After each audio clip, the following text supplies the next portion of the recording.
Bonsoir à toutes et à tous et bienvenue au rendez-vous de l'information. À la une de l'actualité, 36 ans après la conférence nationale des forces vives de la nation, le Bénin continue de réfléchir à l'impact de cet événement historique organisé à Cotonou et à l'héritage démocratique qu'il a laissé. Au Sénégal, le gouvernement adopte un projet de loi renforçant la répression des actes contre nature, suscitant des alertes de la part d'organisations de défense des droits humains sur les risques pour la liberté d'expression.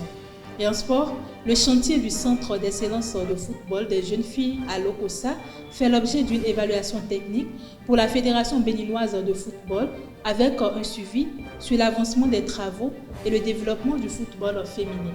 Restez avec moi pour la suite.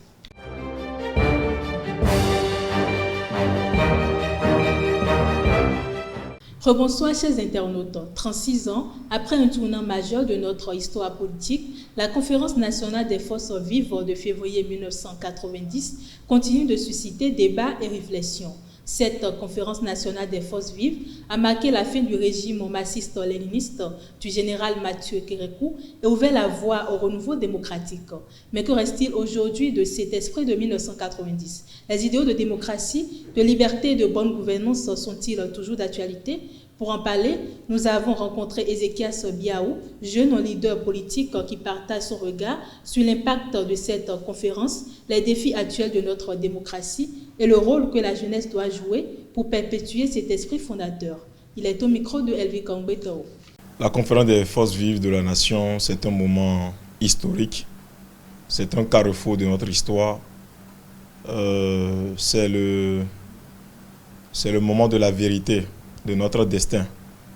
C'est l'événement qui a marqué le renouveau démocratique, qui a permis d'avoir une nouvelle constitution après la conférence des forces vives de la nation de février 1990. Nous avons eu le 11 décembre l'adoption de notre constitution béninoise qui est toujours d'actualité jusqu'à aujourd'hui. C'est l'événement aussi révélateur du Bénin meilleur, du Bénin conscient, du Bénin confiant, du Bénin constant que nous sommes. Je vais pouvoir rappeler que nous étions dans un contexte assez particulier, contexte de difficulté, non seulement au niveau du Bénin, mais dans une bonne partie de la sous-région.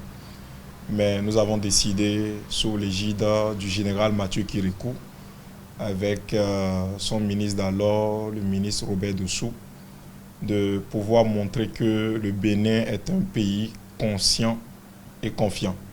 C'est un événement qui nous rappelle que le Bénin est effectivement le quartier latin de l'Afrique. Aujourd'hui, nous sommes en 2026, nous sommes à l'ère des réseaux sociaux, nous sommes à l'ère de l'intelligence artificielle et pour aucune raison, les réalités de 1990 ne sauraient être les réalités de 2026. Donc nous sommes restés dans la même logique parce que nous avons gardé une certaine stabilité. Nous avons toujours gardé le dialogue comme mode de règlement de nos conflits. Nous nous sommes attachés aux principes de liberté fondamentaux, de liberté fondamentale. Nous nous sommes aussi attachés aux principes de droits fondamentaux. Nous avons continué par dialoguer, nous avons continué par avoir des institutions régulières, une cour constitutionnelle, nous avons continué par avoir une assemblée nationale, un pouvoir exécutif. Nous avons continué par avoir des institutions qui essaient quand même, au travers des différentes personnes qui les ont succédées, de donner le meilleur d'elles-mêmes. Donc il n'y a pas à se dire que nous avons quitté de trajectoire, nous n'avons pas quitté la trajectoire, mais avec beaucoup de modernité. Parce que je le disais que les réalités de 1990 ne sont pas les réalités de 2026. À côté de notre volonté de rester dans la stabilité, dans une sorte de constance, on était obligé à des moments donnés d'adapter des règles. Et nous ne sommes pas le seul cas, parce que même au niveau de la CEDEAO, nous avons eu des règles à un moment donné qui ont eu à élaborer des principes tels que la bonne gouvernance, la redevabilité, même dans un contexte de démocratie. Nous avons eu à affiner, à peaufiner notre démocratie sur la base du développement du monde, du phénomène de la mondialisation, des nouvelles technologies et des restrictions qu'il fallait apporter à des libertés qui commençaient quand même pas être parfois abusives. 1990, février, reste une date mémorable pour nous. Non seulement parce que ça tombe dans la deuxième trentenaire, après, si vous voulez, les années 1930. Nous avons acquis les indépendances en 1960. 1990 tombe de cette deuxième trentenaire, comme peuvent le compter beaucoup d'historiens. Mais c'est aussi un moment très important de notre mea culpa. Arrivé à un moment donné, nous nous sommes arrêtés pour pouvoir réfléchir, pour savoir qu'est-ce que nous devons faire. Donc pour moi, c'est une date à ne pas oublier. C'est une date de notre histoire. C'est une date référence par rapport à notre démocratie. C'est une date référence par rapport à notre pays. C'est une date référence par rapport à notre jeunesse et au développement de notre pays. Aujourd'hui, nous ne pourrons pas mieux nous développer si nous ne connaissons pas notre passé. C'est ma conception des choses. Dans la vie, lorsque vous ne connaissez pas votre histoire, il est difficile, malgré vos efforts, malgré vos apports, de donner le meilleur de vous-même. Donc, connaître l'histoire de 1990, c'est s'engager à mieux connaître son pays, à connaître d'où nous avons quitté, où est-ce que nous sommes et où nous allons. Et c'est dommage aujourd'hui que des jeunes ne s'intéressent pas à ça. C'est dommage aujourd'hui que si vous prenez certaines catégories de personnes, vous demandez c'est quoi la conférence des forces vives de la nation, peut-être sous l'effet de l'affluence ou de l'influence des réseaux sociaux, nous n'avons plus peut-être le temps pour pouvoir nous cultiver, pour pouvoir aller chercher, et c'est vraiment dommageable. Donc mon cri, c'est un appel à la conscience nationale, à la conscience patriotique, de mieux connaître notre passé pour pouvoir mieux relever les défis. Vous savez, dans la vie, lorsque vous ne savez pas faire un bon diagnostic, vous ne trouverez jamais la bonne solution. Tant que nous ne connaissons pas individuellement, de manière collective, de manière nationale, notre histoire, il nous serait toujours difficile de pouvoir trouver des idées ou des solutions adaptées aux véritables réalités, aux véritables problèmes que mine notre pays. Et pour ça, j'aimerais faire un clin d'œil à l'actuel gouvernement du Bénin, du président Patrice Athanase Guillaume Talon, qui a compris que après la conférence des forces vives de la nation, nous avons eu des paix et nous avons eu des peines. Nous avons eu des qualités, nous avons eu des défauts. Et qui s'est basé sur des défauts pour pouvoir trouver des solutions efficaces en vue d'une vision aujourd'hui qu'on appelle la vision 2060 Bénin à la FIA.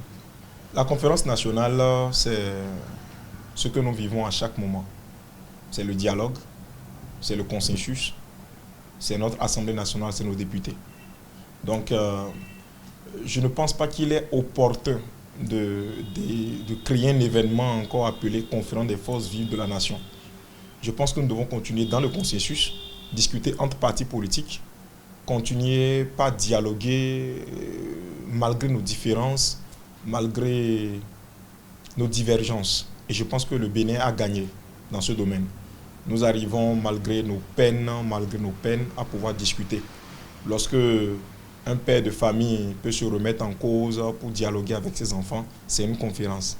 Lorsque les partis politiques peuvent se mettre ensemble pour pouvoir voter un budget, c'est une conférence. Donc, je ne vois pas l'importance d'avoir forcément la même appellation. Je pense que nous sommes en train de faire notre bout de chemin. Arrivé à un moment donné, s'il faille s'arrêter encore pour évaluer notre évolution, ça sera opportun de pouvoir avoir une autre rencontre. Mais je ne pense pas que ça soit opportun actuellement. Le Bénin va bien.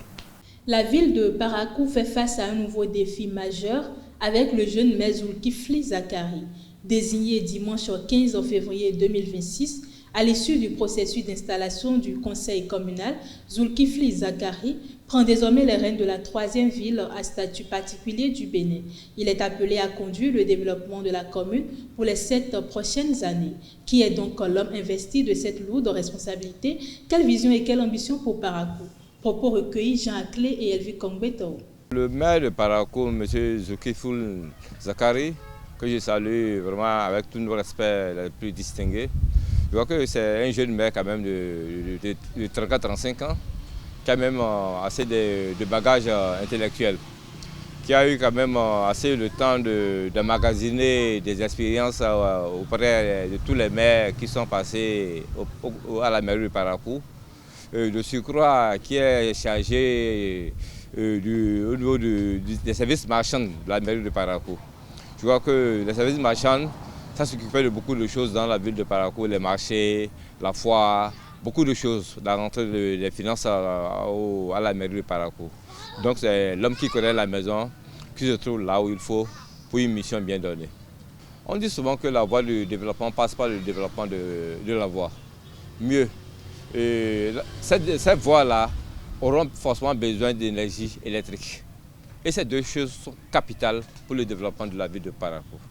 Et je crois que le nouveau maire et son conseil, que je salue, M. Assimiou Adambi, et M. Gankou, bien sûr, qui est le deuxième adjoint, Moustapha Gankou, bien sûr, Oru Gankou, qui est le deuxième adjoint au maire, et Mme Adizata Aruna, troisième adjoint au maire, ils auront beaucoup de choses à faire.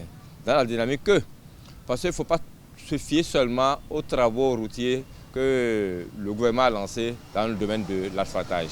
Il va falloir que la mairie puisse se lever et suivre vraiment ce qu'il faut avec les expériences acquises pour vraiment l'ouverture des voies dans les quartiers périphériques. C'est le vrai problème de Parakou, ça. Les quartiers périphériques sont vraiment dans des conditions inadmissibles. Il va falloir que là où ils ont trouvé les machines et autres, dommage qu'on a pris les machines de son temps de lait Charles Tocor, aujourd'hui honorable, mais il va falloir qu'on trouve les moyens quand même pour l'ouverture des voies dans les quartiers périphériques et ne pas attendre seulement les projets du gouvernement. Mieux, il faudrait que le sable que les Chinois enlèvent sur les chantiers puisse quand même servir, quand même tant soit peu, à reboucher les trous dans les différents quartiers pour permettre une meilleure circulation des populations. Et dans cette même dynamique-là, je dirais que si une fois que les voies seront bonnes, forcément, la SBE pourra mettre à travers ces différents projets, par rapport de nos informations, à droit à pas moins de 4 projets, grands projets d'extension d'énergie électrique dans la ville de Parakou. Mais une fois qu'on aura l'ouverture des voies dans les quartiers périphériques, on pourra alors implanter les poteaux pour faire bénéficier aux populations de l'énergie électrique. Parce que l'énergie est capitale. Quand vous circulez dans Parakou, vraiment, c'est la sécurité qui vous accueille. On ne parle pas de lampadaires solaires qui sont objets de vandalisme de certains indélicats, mais vraiment la sécurité dans Parakou à travers l'énergie qui est inexistante quasiment. Je crois qu'il va falloir que le maire, ce n'est pas à lui de le faire, mais il va falloir qu'il fasse le lobbying vers l'État, mais à lui de faire l'ouverture des voies pour que quand les gens vont arriver pour l'ouverture des voies, l'implantation des projets, qu'on puisse aller rapidement. Et je finirai là en disant que l'objectif aussi de ce mandat-là, pour moi, principalement, ce sera quand même le respect des projets en cours, de PAPVS, le projet d'assainissement pluvial des villes secondaires, qui a été déjà concrétisé à Cotonou, qui est lancé à Kandi, qui est lancé à Djougou. Mais Parakou se fait attendre à cause de problèmes de certains citoyens qui n'ont pas les documents de leur parcelle à jour. Mais il va falloir que le conseil puisse vraiment s'atteler rapidement à ça et surtout, de grâce, qu'on cesse de donner un permis de circuler gratuitement aux animaux en divagation. Les chiens, les cochons, les chèvres qui circulent allègrement dans Parakou comme s'ils ont eu un permis de circuler gratuit et qui cause beaucoup d'accidents. Il va falloir que le jeune maire qui est un produit made in Charles Tocor quand même d'une manière ou d'une autre, qui puisse quand même en tirer le son de ce que Charles Tocor a eu à faire à Parakou et corriger la chose pour faire revenir le système de lutte contre la divagation des bêtes dans Parakou. Après tout, Parakou est une ville à statut particulier et circuler dans Parakou, surtout sur les grandes villes, les grandes voies, et rencontrer souvent des animaux. Non, ce n'est pas digne de Parakou. Je crois que c'est quand même des défis énormes.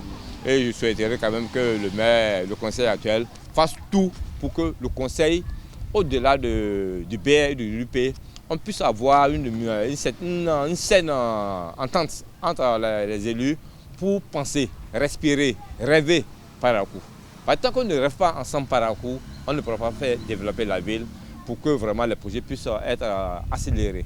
Le maire de Parakou, Zulkifli Zakari, a reçu ce mercredi l'ambassadeur de la Chine près le Bénin, son Excellence Zhang Wei. Cette rencontre s'inscrit dans une dynamique de renforcement de la coopération décentralisée. Les échanges ont porté sur l'organisation d'une tournée cinématographique à l'occasion du Nouvel An chinois, la visite d'entreprises chinoises implantées à Parakou, ainsi que des rencontres avec les enseignants et étudiants de l'Université de Parakou autour des opportunités d'études en Chine. La commune de Kalalé a un nouveau maire. Abdou Wahab Garba Saï a été investi le 19 février 2026 lors d'une cérémonie de passation de charge organisée à l'hôtel de ville en présence du préfet du Borgou Djibril Mama Sissé. Devant élus locaux, autorités traditionnelles et citoyens, le préfet a rappelé les exigences de la décentralisation et l'importance d'une gestion transparente.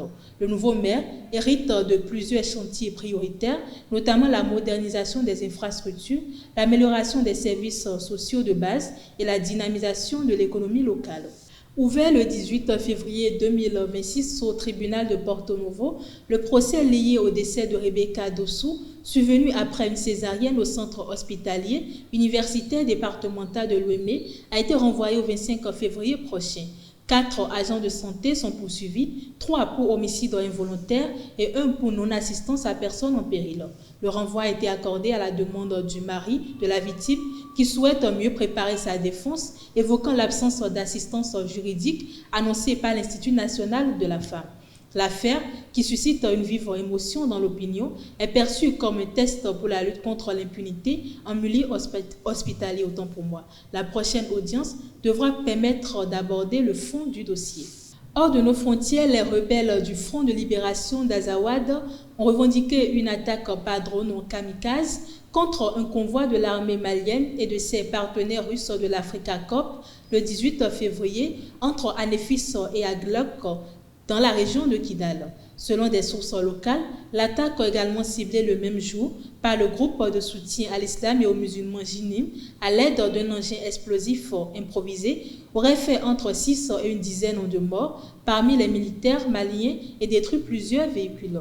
Le FLA a par ailleurs confirmé la mort de 2 de ses combattants, dont le fils d'Al-Balaz Agé Intala, évoquant un accident lors de la manipulation d'un drone. L'armée malienne n'a pas encore communiqué officiellement sur ces événements. Le gouvernement sénégalais a adopté en Conseil des ministres le 18 février 2026 un projet de loi visant à renforcer la répression des actes contre nature. Le texte prévoit de porter les peines de prison jusqu'à 10 ans et d'augmenter les amendes à 10 millions de francs CFA. La réforme étend également les sanctions aux personnes et organisations accusées de faire l'apologie des relations homosexuelles. Selon le ministre de la Culture, Amadou Ba, des dispositions sont aussi prévues contre les dénonciations calomnieuses. Des organisations de défense des droits humains, dont Human Rights Watch, dénoncent un texte au contour jugé flou et alertent sur les risques pour la liberté d'expression et l'accès aux soins. Le projet doit encore être soumis au vote des députés avant son éventuelle entrée en vigueur. Sport, pour boucler cette édition, le président de la Fédération béninoise de football, Mathurin de Chacus, accompagné d'une délégation du ministère des Sports et de membres du comité exécutif, a effectué le 18 février 2026 une visite du chantier du Centre d'excellence de football des jeunes filles à Lokossa. Cofinancé par l'État béninois et la FIFA, le projet a fait l'objet d'une évaluation technique visant à vérifier la concordance entre le taux de décaissement et le niveau d'exécution des travaux. La délégation s'est dite satisfaite de l'évolution du chantier. Mathurin de Chacus a salué l'appui du président Patrice Talon et le leadership du ministre des Sports Benoît Dato, réaffirmant l'engagement des autorités à promouvoir le développement du football féminin au Bénin. Les championnats nationaux de Scrabble 2026 se dérouleront du 21 au 26 février sous la présidence du colonel-major Roland Renaud-Couton. Au programme, compétition élite, classique blitz et Grand Prix du Bénin. Une formation des arbitres est prévue le 22 février avant le lancement officiel et l'Assemblée générale extraordinaire le 23 février. Cette édition vise à professionnaliser le Scrabble béninois et à révéler une nouvelle génération de champions sous le slogan « Au Scrabble, chacun a son mot à dire ». Mesdames et messieurs, c'est tout pour ce 13h. Merci de m'avoir suivi. Bon début de week-end à chacun et à tous.